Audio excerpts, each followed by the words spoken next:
నా పేరు జీ వసంతమాల.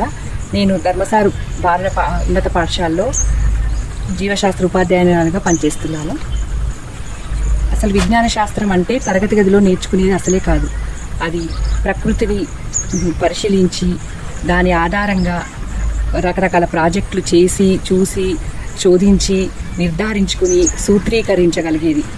మన దైనందిక ప్రాకృతిక దృగ్విషయాలైన గాలి, నీరు, నేల, వృక్షాలు, జంతుజాల గురించి మనం నేర్చుకోవడానికి వాటితోనే మనం మమేకం కావాల్సి ఉంటుంది.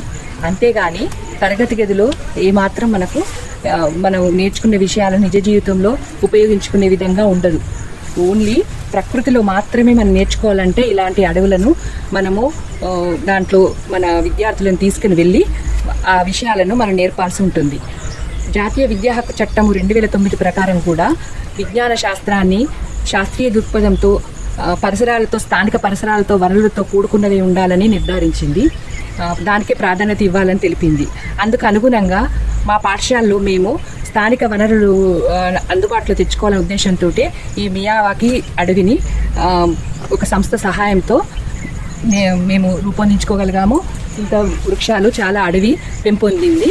దీంట్లో మనం నేర్చుకునే విషయాలు చాలా ఉంటాయి.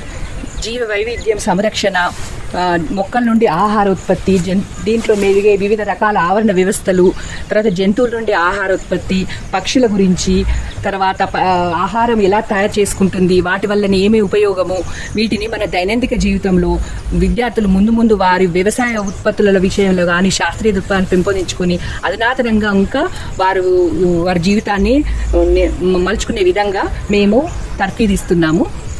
ఈ విధంగా నేర్చుకోవడం అనేది పిల్లల మధ్యలో ఎప్పటికీ నిలిచి ఉంటుంది. వారి అనుభవాల నుంచి వచ్చిన చదువు, దానికే మేము ఈ భారత ఉన్నత పాఠశాలలో ప్రాధాన్యత ఇస్తూ మేము విద్యను నేర్పిస్తున్నాం.